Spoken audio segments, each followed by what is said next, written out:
Okay, and welcome to all of you again in this session of quantum mechanics. Quantum mechanics में अब तक हम लोगों ने 2 यूनिट पूरा डिटेल देख लिया हुआ है कि उसके एमसीक्यू कैसे फ्रेम होंगे, और उसमें थोड़ी सी चीज़ें बच गई थी श्रोडिंगर वेव इक्वेशन में। आज हम लोग उसको डिस्कस करने जा रहे हैं।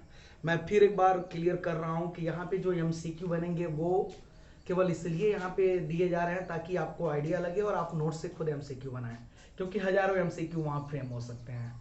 तो अगर आपने नोट्स अच्छे से पढ़ा होगा, जो पढ़ाई है आपने अब तक, मुझे पूरा विश्वास है, तो ये सारे एमसीक्यू जो हैं इनको देखने के बाद आइडिया अपने आप लगेगा। काफ़ी लोगों ने बोला कि सर उसका एक पीडीएफ फॉर्म भी दीजिए, तो आई एम ट्राइंग कि उसको लिखें और लिखने के बाद मैं उसको सेंड करने की कोशिश करूंगा। एनीवे, तो क्वांटम मैकेनिक्स में आज हम लोग श्रोडिंगर वेव इक्वेशन और जो एक और यूनिट हम लोगों का था ऑपरेटर, उसको डिटेल डिस्कस करेंगे। और डिटेल डिस्कस करने के बाद देखेंगे कि क्या कुछ उसमें हमारा दिया जा रहा था। तो आज का हमारा जो यूनिट है उसको हम लोग समझते हैं। पहले की for a wave function Sai x, और यहाँ पे हमारे पास वैल्यूज दी गई है an sin 2 pi nxl, reason given है। The value of normalisation constant, normalization constant, इस पे बहुत सारे न्यूमेरिकल हम लोगों ने किए थे कि अगर कोई वेव फंक्शन है तो उससे नॉर्मलाइज कैसे किया जाता है, और नॉर्मलाइजेशन का सिंपल कंडीशन भी था -minus infinity to +plus infinity psi star psi dx equal to 1। और फिर हम लोग इसमें लेके उस नॉर्मलाइजेशन कांस्टेंट की वैल्यू निकालते थे, अगर आपको याद आ रहा हो और याद आ ही रहा होगा। ओके, तो यहाँ पे हमारे पास an की वैल्यू निकालनी है, नॉर्मलाइज्ड होना ये आपका एक दिया गया था जिसको हम लोग निकालेंगे, है ना। तो हम लोग इसको सॉल्व करके यहाँ पे an की वैल्यू कितनी आएगी वो सीधे सीधे देख सकते हैं। और an की जो वैल्यू थी अगर हम सॉल्व करें तो ऑप्शन 1 आपका करेक्ट होगा। इसे घर पे सॉल्व करेंगे यूजिंग दिस टेक्निक्स, और मैंने क्लास के नोट्स में ये सारा कुछ सॉल्व भी करवाया था। तो एक पॉसिबिलिटी ये बनती है कि इस तरीके के न्यूमेरिकल भी आपके पूछे जा सकते हैं जहाँ पे छोटे छोटे कॉन्सेप्ट आपका दिया जाए, है ना। तो नॉर्मलाइजेशन कांस्टेंट पे इस तरीके के जो भी न्यूमेरिकल है आप सब लोग उसे अच्छे से देखेंगे करेंगे। फिर इसी तरीके का दूसरा दे दिया जाए, अगर वेव फंक्शन मैंने चेंज कर दिया for x greater than 0 and for x less than 0, ये आपका e पे माइनस अल्फा एक्स है, e पे पावर अल्फा एक्स है, तो इन चारों ऑप्शन पे कौन सही होगा आप इसे पॉज करके सॉल्व भी कर सकते हैं। And yes, the correct option is the a, that is the root alpha. और यहीं पे और आपका वेव फंक्शन चेंज करके प्रोबेबिलिटी की बात की गई थी। प्रोबेबिलिटी जो हम लोगों ने निकाला था p equal to -minus infinity to +plus infinity psi psi star dx।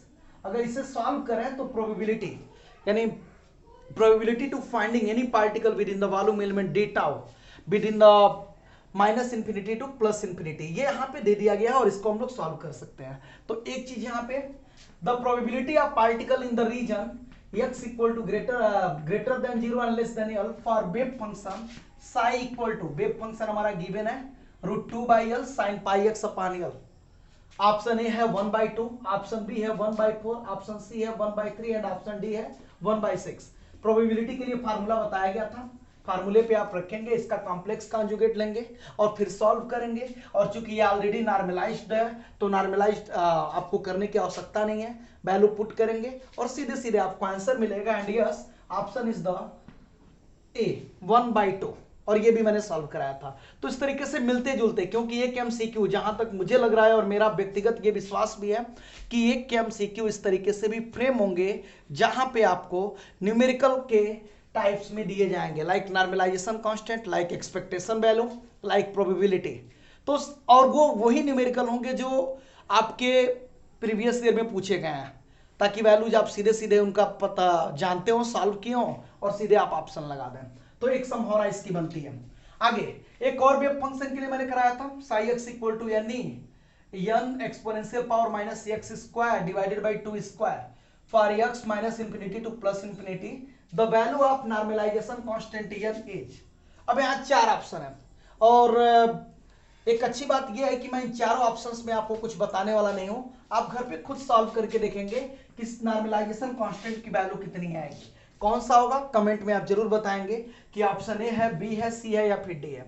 तो इट्स अगेन फॉर यू।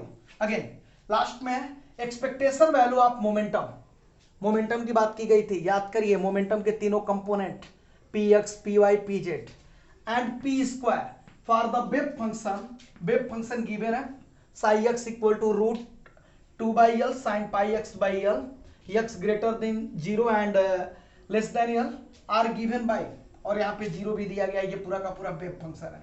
इस पूरे में देखना है कि एक्सपेक्टेशन वैल्यू पी के लिए कितनी है और इसी तरीके से एक्सपेक्टेशन वैल्यू जो आपकी दी गई है वो बाकी के लिए कितना है। तो एक्सपेक्टेशन वैल्यू का जो कॉन्सेप्ट था वो आप लोग निकालेंगे यहाँ पे। ओके, तो यहाँ पे एक्सपेक्टेशन वैल्यू हमें निकालना था पी यानी कि मोमेंटम के लिए and again for P square, और हमें एक्सपेक्टेशन वैल्यू के लिए बताया गया था कि किसी ऑपरेटर के लिए एक्सपेक्टेशन वैल्यू किसी के लिए दिया गया था -∞ टू +∞ साई, और फिर उस ऑपरेटर उस फिजिकल क्वांटिटी के साथ associate operator Sai star dx। तो ये चीज हम लोग यहाँ पे निकाल सकते थे और ऐसे ही बाकियों के लिए भी हम कैलकुलेट कर सकते थे।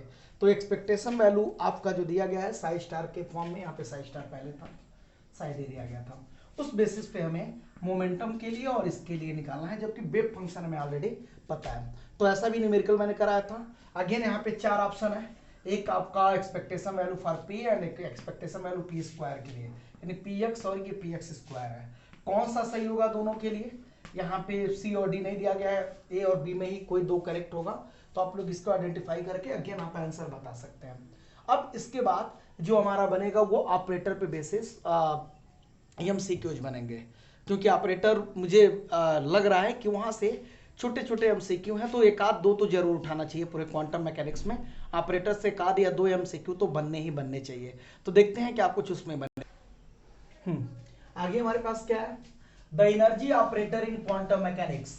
एनर्जी ऑपरेटर, ऑपरेटर मैंने बताया था हैमिल्टोनियन, फिर मोमेंटम ऑपरेटर बताया गया था, फिर आपका kinetic energy operator, position operator, potential energy operator, सब कुछ मैंने लिखवाया था, और ऑपरेटर का क्या मतलब है, फिर उसके बाद ऑपरेटर का डिफिनीशन क्या था, क्यों यूज करते हैं, ये सब कुछ बताया गया था। तो नोट से वो आप देखेंगे। यहाँ पे जो एमसीक्यू बन सकता है, कह रहा है कि जो आपका क्वांटम मैकेनिक्स में ऑपरेटर यूज होता है h equal to -h²/2m nabla square plus p is known as, किस तरीके से इसे जाना जाता है?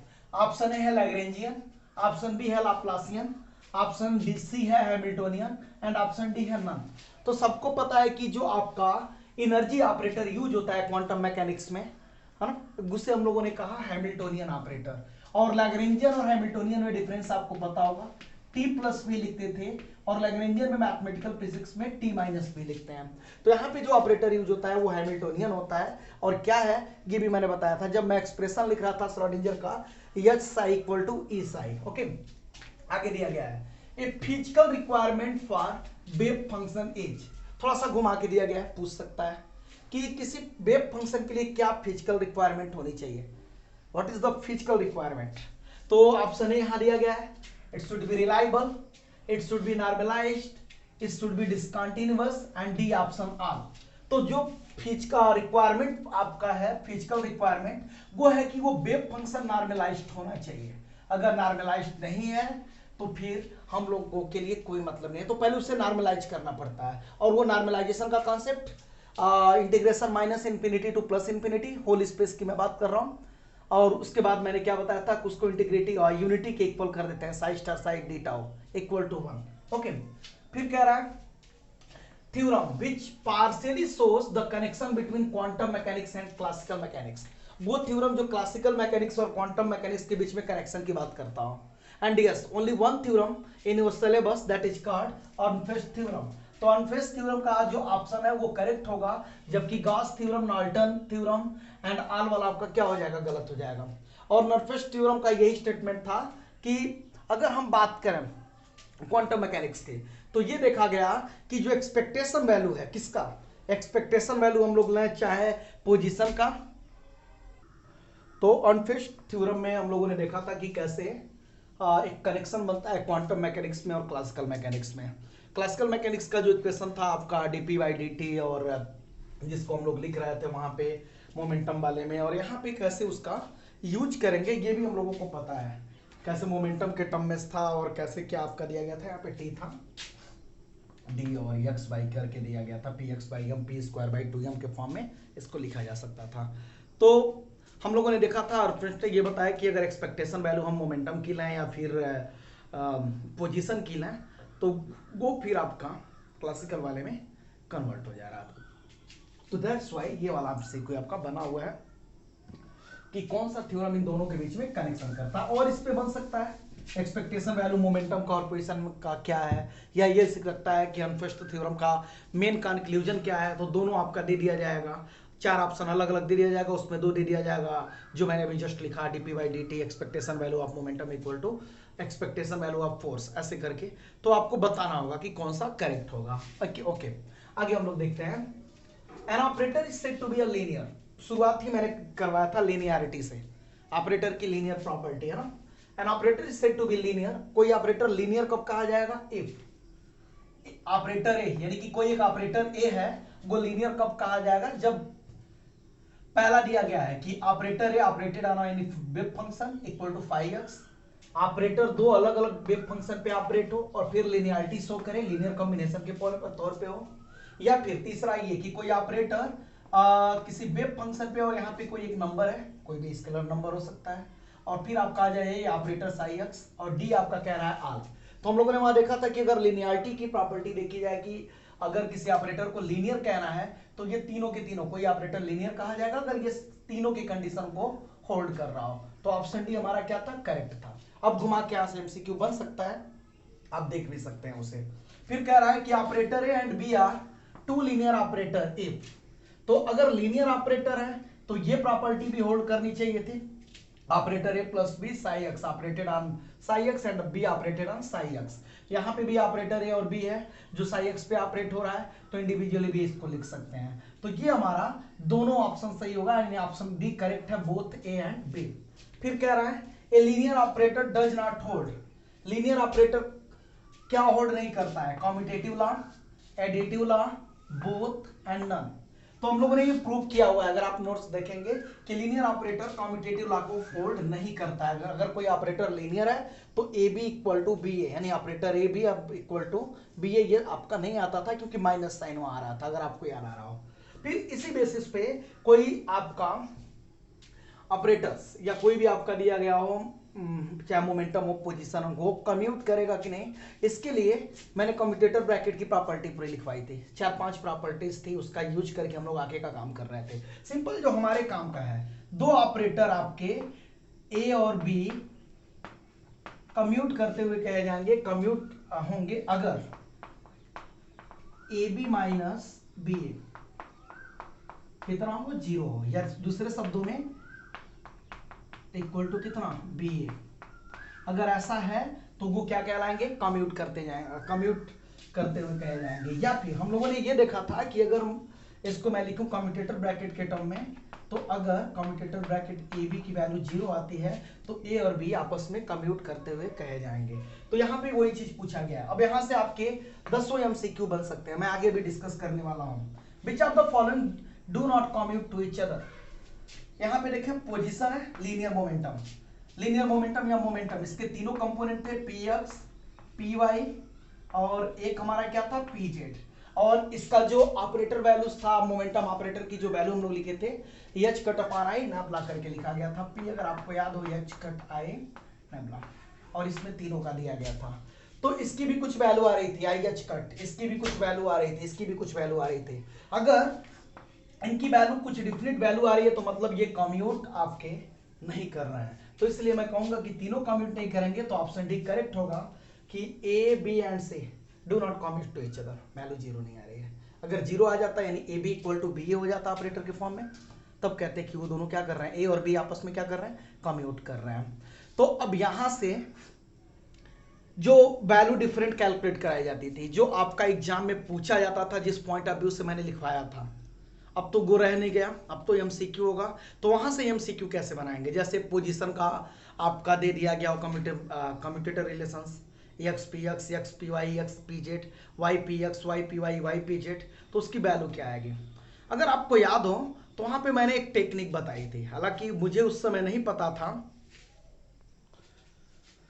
कि एमसीक्यू बेस पे आएगा, तो ट्रिक के तौर पे मैंने बताया था कि कैसे आप उसको सॉल्व करेंगे और क्या क्या आपका वहां पे आइडिया अप्लाई होगा। ध्यान दें, हम लोगों ने निकाला था commutator relation x p x. अब देखा पोजीशन था इसके, यहाँ पे मैं ऑपरेटर के फॉर्म में energy operator, Hamiltonian operator, momentum operator, इसी तरीके से position operator, potential energy operator, ये सब कुछ लिखवाया गया था अगर आपको याद आ रहा हो। और इसकी वैल्यू आपका क्या होगा ये ऑलरेडी आपको पता है। और कहा गया था कि हर एक ऑब्जर्वेबल के साथ एक ऑपरेटर एसोसिएटेड होगा, और वही काम हम लोगों ने एक्सपेक्टेशन वैल्यू का जब रिजल्ट लिखा था कि मान लीजिए अगर कोई ऑपरेटर क्यू है तो उसके लिए एक्सपेक्टेशन वैल्यू की जो वैल्यूज दी जाएगी वो कैसे लिखेंगे, तो वो चीज हम लोगों ने वहां पे डिस्कस किया हुआ था।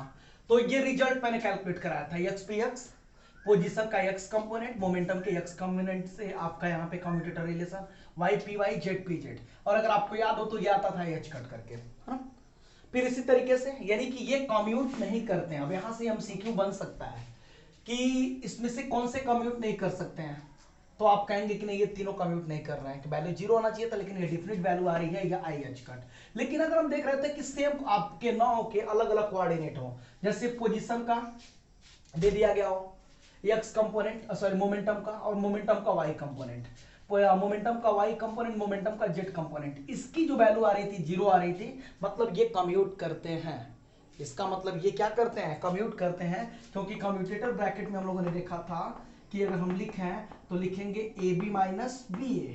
इसका मतलब अगर ये पूरी वैल्यू, अगर ये ए बी बी ए के इक्वल है तो इसका मतलब ये पूरी वैल्यू कितनी आनी चाहिए थी, जीरो। अगर ऐसा है तो कहेंगे ए और बी आपस में कम्यूट कर रहे हैं। ओके, आगे क्या दिया गया था, एक और रिजल्ट हम लोग निकाला था एक्स पी एन एक्स। इसके लिए सिंपली यहाँ पे यन ऊपर होगा, सॉरी जस्ट लाइक दैट, तो लिखा था n i h cut p x n, अलग अलग के लिए निकालना है। मान लीजिए एन जीरो रखेंगे तो दोबारा हम लोग यहीं पे आ जाएंगे। तो सेम अगर आपके कोऑर्डिनेट है, कोऑर्डिनेट का मतलब एक्स कंपोनेंट से आपके कंपोनेंट है, तो वो वैल्यूज आपका शॉर्ट फॉर्म में बताया गया था। इसी तरीके से एंगुलर मोमेंटम के तीन component l x L Y L z, लिखने का तरीका मैंने बताया था। एल एक्स एक्स है तो यहाँ वाई लिखिए, एंगुलर मोमेंटम ना लिख के अब लीनियर मोमेंटम का z component minus z p y. क्यों, क्योंकि एंगुलर मोमेंटम को लिखते थे आर क्रॉस पे, और वो डिटेल वहां बताया गया था। इसका पूरा मैट्रिक्स फॉर्म में कैसे हम लोग लिखेंगे, फिर P के तीनों कंपोनेंट, R के तीनों component x y z, P के तीनों component p x p y p z, और तब उसको मैट्रिक्स फॉर्म में लिखा गया था। और वहां से ये L x L Y L Z आ रहा था, कुछ याद आ रहा होगा आपका, आई जे और के वेक्टर के फॉर्म में मैंने लिखा हुआ था। तो अगर ये आपका पोजीशन देखें यहाँ पे मोमेंटम, अगर पोजीशन के साथ इसका कम्यूटेटर रिलेशन निकाला जा रहा है तो क्या आएगा, मैंने ट्रिक यही बताया था कि पोजीशन के साथ जब एंगुलर मोमेंटम का हम निकाल रहे हैं वैल्यू, तो ये जीरो आएगा अगर कोऑर्डिनेट सेम है, मतलब आई और जे आपस में इक्वल है।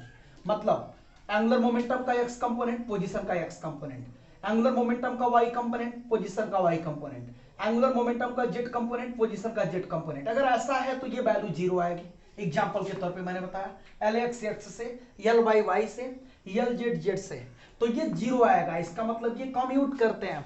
एमसीक्यू बन गया, आप बनाते रहिए आप।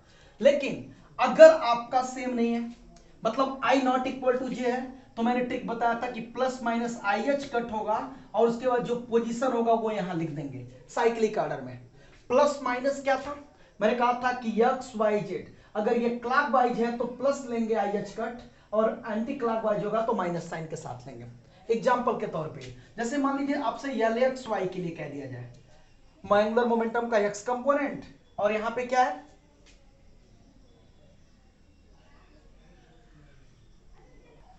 हाँ जैसे कि यहाँ पे एंगुलर मोमेंटम का एक्स कंपोनेंट, पोजीशन का वाई कंपोनेंट, तो अगर डिफरेंट है यानी आई और जे इक्वल नहीं है तो क्या लिखेंगे यहाँ पे आई एच कट। चूंकि साइक्लिक ऑर्डर में एक्स वाई क्लॉकवाइज जा रहा है तो प्लस साइन, और पोजीशन, पोजीशन लिखेंगे आपका एक्स वाई जेड क्या है, तो एक्स और वाई आ गया, बचा जेड, यहां लिख देंगे। अगर यही उल्टा होता तो मैंने कहा था माइनस साइन के साथ लिखेंगे। आपको याद हुआ होगा कि अगर मैं एल एक्स जेड की बात करूं तो minus i h cut Z लिखा गया। इसी तरीके से देखो एल वाई जेड, यानी कि एंगुलर मोमेंटम का वाई कंपोनेंट, पोजीशन का जेड कंपोनेंट, तो यहां पे फिर लिखेंगे आई एच कट क्लॉकवाइज है तो plus sign, position y z तो हो चुका है, बचा क्या एक्स। एक ट्रिक मैंने बताया था, और ये आपका दे दिया जाएगा। मतलब अगर सेम आपके हैं तो ये कम्यूट कर रहे हैं, नहीं है तो इसकी अपनी एक डिफिनिट वैल्यू आ रही है, या प्लस में या फिर क्या आ जाए माइनस में। अगर यही आपका लीनियर मोमेंटम के साथ, एंगुलर मोमेंटम अगर लीनियर मोमेंटम के लिए कम्यूटेशन रिलेशन निकाला जाए तो क्या होगा, अगेन सेम टेक्निक था। हम लोगों ने कहा कि again L I P J zero होगा जब आई और जे की वैल्यू क्या हो, सेम हो। जैसे मान लो एल एक्स पी एक्स की बात करते हैं, एंगुलर मोमेंटम का एक्स कंपोनेंट, लीनियर मोमेंटम का एक्स कंपोनेंट, एंगुलर मोमेंटम का y component and linear momentum का y कंपोनेंट, ये कम्यूट करेंगे वैल्यू 0 आएगी। एमसीक्यू बन गया यहां से भी।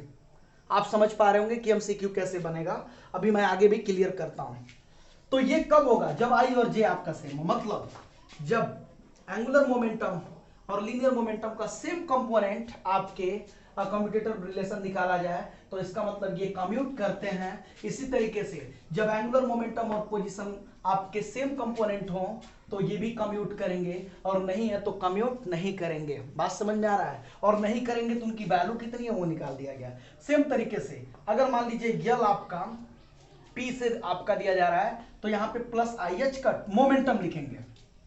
यहाँ पोजीशन लिखा है, यहां मैं लिखूंगा मोमेंटम। सर इसका क्या मतलब है, एग्जांपल के थ्रू समझो। जैसे एक्स वाई की बात कर रहे हैं, अब देखें I not equal to J, L I P J की बात कर रहे हैं, तो अगर इक्वल नहीं है तो क्लॉक वाइज में देखेंगे आई एच कट प्लस में होगा यस, एक्स वाई हो गया तो मोमेंटम का अब कौन सा कंपोनेंट होगा, जेड कंपोनेंट लिख दिया, सीधे सीधे। ऐसे और सारे भी निकाले जाएंगे, और नोट्स में मैंने सब कुछ निकाला था।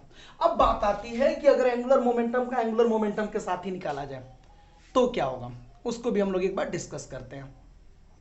तो हम लोगों ने देखा कि एंगुलर मोमेंटम का पोजीशन के साथ जब हम लोग कम्यूटेटर ब्रैकेट्स पर वैल्यू निकालते हैं, फिर इसी तरीके से उसका एंगुलर मोमेंटम का लीनियर के साथ निकालते हैं, तो क्या ट्रिक है, रिजल्ट कैसे आ रहे थे, कब वो कम्यूट कर रहा है कब नहीं कर रहा है, ये सब कुछ हम लोग देख चुके हैं। लास्ट बचा है कि अगर एंगुलर मोमेंटम के साथ इसका कम्यूटेटर रिलेशन निकालना हो तो फिर हम लोग उसको कैसे निकालेंगे। सेम कंडीशन है, जीरो होगा जब आपका आई और जे सेम हो, लगभग आपका एंगुलर मोमेंटम का एक्स कंपोनेंट एंगुलर मोमेंटम के एक्स कंपोनेंट से, एंगुलर मोमेंटम का वाई कंपोनेंट एंगुलर मोमेंटम के वाई कंपोनेंट से, हम कहेंगे कि ये सब कम्यूट कर रहे हैं एक दूसरे से, वैल्यू जीरो आ रही है।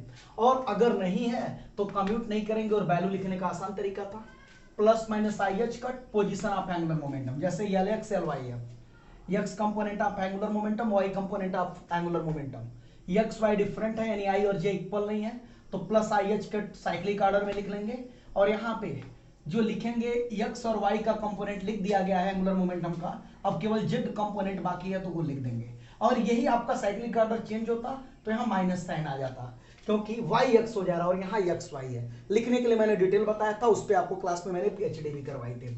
एनीवे, एक बढ़िया न्यूमेरिकल बन सकता था, बढ़िया न्यूमेरिकल ये बन सकता है मेरे अकॉर्डिंग कि दिखाइए, यहाँ पे देखा कि यहाँ पे एंगुलर लीनियर मोमेंटम का एक्स कंपोनेंट और हैमिल्टोनियन है, कह रहा है कि ये कम्यूट तभी करेंगे जब potential energy zero, Hamiltonian zero, P zero, और ऑप्शन डी है नन।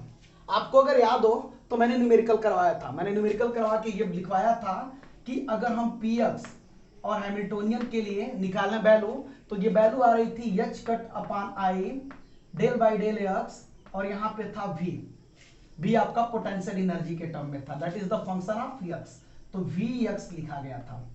अगर हम फ्री पार्टिकल की बात करें, फ्री पार्टिकल के केस में v की वैल्यू जीरो हो जाती है, और वैल्यू जीरो हो जाएगा तो ये पूरा का पूरा टर्म्स क्या हो जाएगा, जीरो, तो मैं कहूंगा कि ये दोनों आपस में कम्यूट करेंगे, तो इसीलिए यहाँ ऑप्शन एक करेक्ट है। थोड़ा सा दिमाग लगाना, ये टिपिकल है कि अगर v फॉर फ्री पार्टिकल्स आपका ये वैल्यू कितना आ जाएगा, जीरो होगा। आगे देखा यल स्क्वायर की बात की गई थी, यल स्क्वायर का इनके साथ अगर हम रिलेशन निकाला तो आपको पता है कि ये कम्यूट करेंगे, वैल्यू जीरो है, निकलवाया गया था।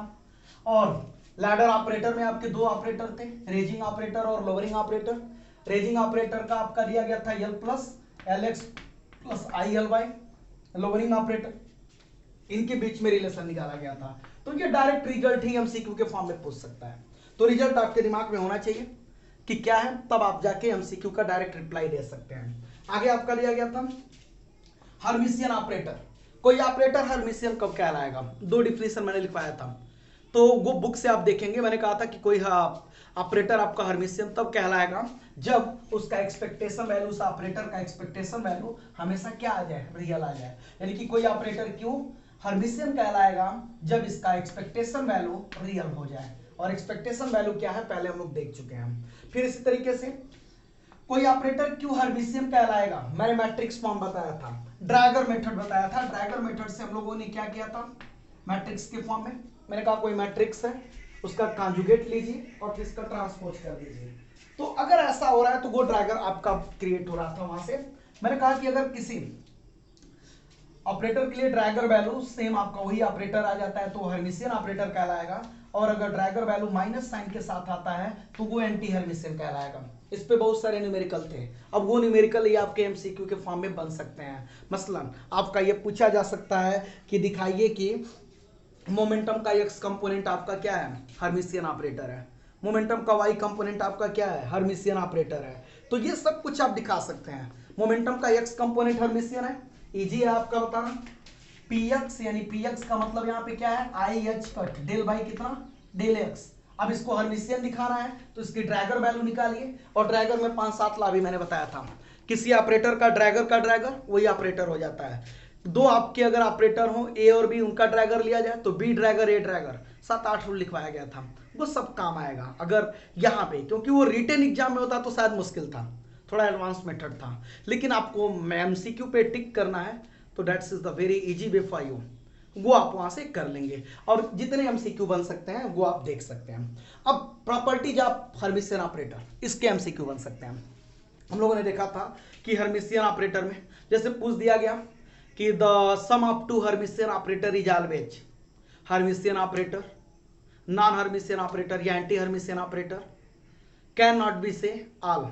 तो आपको पता है कि दो हर्मिशियन ऑपरेटर का सम भी हमेशा क्या होता था, हर्मिशियन ऑपरेटर, हम लोगों ने प्रूव किया है। जो प्रॉपर्टी है वही एमसीक्यू के फॉर्म में आपका क्रिएट हो रहा है। इसी तरीके से सब्सट्रैक्शन जो था दो हर्मिशियन ऑपरेटर का, वो भी हर्मिशियन ऑपरेटर था। अगर हम दो हर्मिशियन ऑपरेटर का प्रोडक्ट देखें तो वो भी हर्मिशियन ऑपरेटर होगा only and only when they commute to each other. Product, ये ध्यान रखें, product of two Hermitian operator is also Hermitian operator only and only when they commute to each other. ये MCQ frame होगा। The product of two Hermitian operator is Hermitian operator when, 4 option दे दिया, option एक उसमें से create हो गया, जो सही रहेगा कि when they commute to each other, ये आप दिखा लेंगे। और ये मैंने करवाया था थ्योरम, आपको याद होगा ऑपरेटर वाले चैप्टर में 3-4 कराया गया था।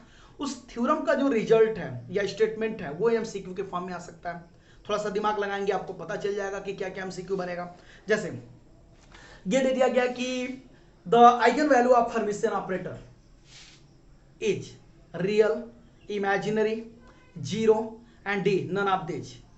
आपने प्रूव किया हुआ थ्योरम में कि आइगन वैल्यू हर्मिशियन ऑपरेटर का हमेशा क्या होता है, रियल होता है। फिर इसी तरीके से दे दिया जाए कि अगर आइगन फंक्शन देखा जाए दो डिफरेंट आइगन वैल्यू के करस्पॉन्डिंग, तो वो हमेशा क्या थे, option a orthogonal, option b orthonormal, और इस तरीके से 2 और ऑप्शन दे दिए गए। तो आपको पता है वहां पे बताया गया था कि वो ऑर्थोगोनैलिटी शो करता था, थ्योरम का स्टेटमेंट ही था। इसी तरीके से आपसे ये कह दिया जाए कि आपका x p x Hermitian operator है कि नहीं, इस तरीके से जो 2-4 मैंने छोटे छोटे न्यूमेरिकल करवाए थे वो आप करेंगे, ठीक ना। फिर पैरिटी ऑपरेटर आ गया था, पैरिटी ऑपरेटर में भी दिया गया था कि पैरिटी ऑपरेटर क्या होता है, उसको भी हम लोग जल्दी जल्दी में देख लेते हैं 2 मिनट में। फिर यहाँ पे पैरिटी ऑपरेटर, कोई ऑपरेटर आपका पैरिटी ऑपरेटर, कोई ऑपरेटर क्यों पैरिटी ऑपरेटर कब कहा जाएगा, जब वो ऑपरेटर किसी फंक्शन पे ऑपरेट हो और आपकी वैल्यू मिले, यानी कि operator operated on function psi x and gives the this values, ये आपका दिया जाएगा। तो ये भी एक एमसीक्यू के फॉर्म में आपका फ्रेम हो सकता है कि नहीं, operator is said to be parity if and only if, और ये कंडीशन आपका दे दिया गया हो, 4 ऑप्शन दे दिया गया हो, लेकिन ये वाला ऑप्शन रहेगा तो इसको आप करेक्ट करेंगे। फिर आपने देखा पूछ दिया जाए कि eigen value of par parity operator is +1, option a, option b -1, option c +-1 and option d 0। हमें पता है कि दोनों आपके होते हैं आइगन वैल्यू पैरिटी ऑपरेटर के, +1 भी होता है और -1 भी होता है। फिर कहा जाता है कि पैरिटी ऑपरेटर कम्यूट विथ, पहला आपका हो हैमिल्टोनियन, ऑप्शन बी हो आपका kinetic momentum, option D position and option D नम।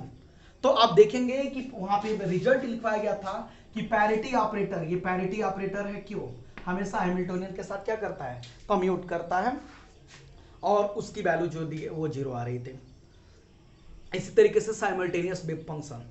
तो अब जितने एमसीक्यू, अब मैंने जितना बताया उस पर कम से कम एटलीस्ट मोर देन 50 एमसीक्यू आपके पर केवल और केवल ऑपरेटर से फ्रेम कर सकते हैं। मुझे पूरा विश्वास है कि इस चैप्टर में अब आपको कोई प्रॉब्लम नहीं आने वाली है। इस यूनिट में आपका श्रोडिंगर खत्म हो गया, ये खत्म हो गया। अब एप्लीकेशन पार्ट, 1 डायमेंशनल प्रॉब्लम, और फिर इसी तरीके से पोटेंशियल वेल की प्रॉब्लम, फिर हम लोग हार्मोनिक ऑसिलेटर्स। तो 1 या 2 वीडियो में मैं सब कुछ जो है कंसाइज वे में आपके सामने रख दूंगा। फिर उसके बाद हाइड्रोजन एटम जो कि हम लोग पूरा कंप्लीट नहीं कर पाए थे ड्यू टू द लॉकडाउन, तो उसको हम लोग जो है कंप्लीट करेंगे थोड़ा बहुत, और उसके एमसीक्यू जो बन सकते हैं। एंड आई थिंक कि अगर आप इतना रेडी करते हैं और गलती से अगर नोट्स को आप अच्छे से पढ़ लेते हैं तो मच मोर सफिशियंट है, कहीं से कोई प्रॉब्लम नहीं होने वाली है। Okay, good luck and best of luck for all of you. आगे हम लोग नेक्स्ट वीडियो में मिलते हैं, इसको देखें। और जो मैंने बोला था कि 2-4 मैंने एमसीक्यू छोड़ा था, उसका आंसर आप कमेंट सेक्शन में ज़रूर बताएं। Good luck, take care.